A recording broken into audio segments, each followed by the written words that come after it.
I'm John Weber for Best Review Magazine, and I'm speaking today with John Smith, President and CEO of Pennsylvania Lumbermen's Mutual Insurance Company, and Lindsey DiGangi. Lindsey's the Corporate Marketing Manager for Pennsylvania Lumbermen's Mutual Insurance Company. And John, we're going to start with you today. How has the pandemic impacted mutuals? Business-wise, John, I'm not sure it has impact any different on a mutual than it does a stock at the surface. We're all seeking production. We all have losses, expenses, and it's probably not that much different between the two types of organizations. Unless, of course, you're a true niche player like PLM. I think of some of my peer specialty companies that are involved in restaurants and rural power and jewelers and pharmacies, and I ponder that question in that light. I think the capital needs are different between stock companies and mutuals. Of course, it's more difficult for us to raise capital.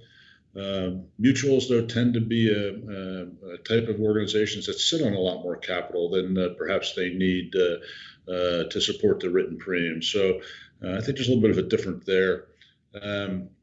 When it comes to investment income, I would suggest that there's some differences there as well. Mutuals tend to be a little more conservative in their investment directions, probably carrying a little higher fixed income holdings.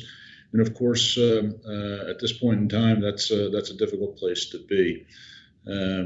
I think we're all concerned about our customers in this environment, whether you're a stock or a mutual company. Mutuals, though, tend to be a little more family-oriented and a little closer relationships, I think, with their customers. From my standpoint, I think it puts us in a more unique position than perhaps a stock insurance company. I think we're all concerned about our teams, but it's a lot easier to be concerned about your team when you have, in our case, 160 employees working for it. And there's a lot of small mutuals that have a lot fewer employees than that than it does when you have 100 or 100,000. I was going to say, but that's inaccurate. Thousands of employees working for you. When this thing broke out, we sat down with our employees and we said to them, listen, we're concerned about your safety. We're concerned about your family's safety, and we're concerned about, as a company, hitting our objectives. And we didn't plan to change those objectives. And here we are 4.5 months later, and we've been COVID-free from an employee standpoint. We've only had 1 or 2 cases of COVID showing up in any of our families. And thankfully, those cases went smoothly and people recovered. And we're having a great year from a corporate standpoint. I think it's because we've communicated frequently and openly with our people about the need to balance on a razor's edge those 3 objectives. So we're over target production-wise. We've got great new business flow. Our retention's high.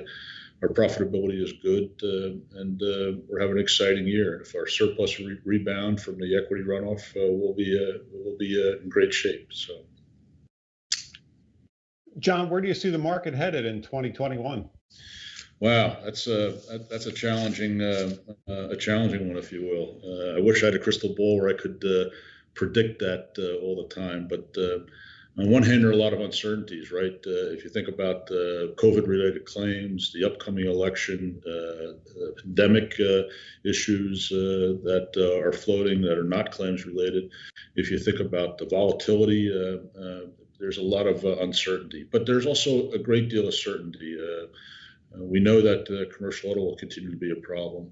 We know that on 7/1, the reinsurance community started applying COVID exclusions. We know that pricing on reinsurance programs 7/1 was up about 10% in the property to cat area and higher than that in the casualty area, even for good accounts. We know many companies are struggling for cash flow. I think many companies are coming to understand that the fixed income portfolios are going to have muted returns for a long time. And as such, that would tell me that pricing will continue to be harder as opposed to softer. And I think the only wild card there is it'll be interesting to see as we get into the fourth quarter whether companies start chasing premium to make premium plans. But otherwise, I don't see any softening coming in the market in the short term. And Lindsey, how has the pandemic impacted the wood industry? No, I think there are definitely some regional differences that we're going to run into, but for the most part, the wood industry has really fared well throughout the pandemic. With so many people at home more often, there's more time to spend on household projects. So we've had the opportunity to speak with a lot of our insureds, and particularly in the retail and wholesale area, we're seeing that a lot of our insureds are experiencing actual growth during this period. And it's been interesting to see that for some of our other segments, like the light manufacturing, they're for the most part in operation to some extent, maybe less robust as the retail and wholesale. And we're also seeing that the sawmills and pallet mills, heavy manufacturing is still operating as well.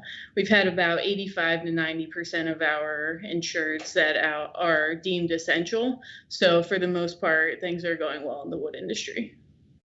Do you think this pandemic actually has offered an opportunity for mutuals to shine?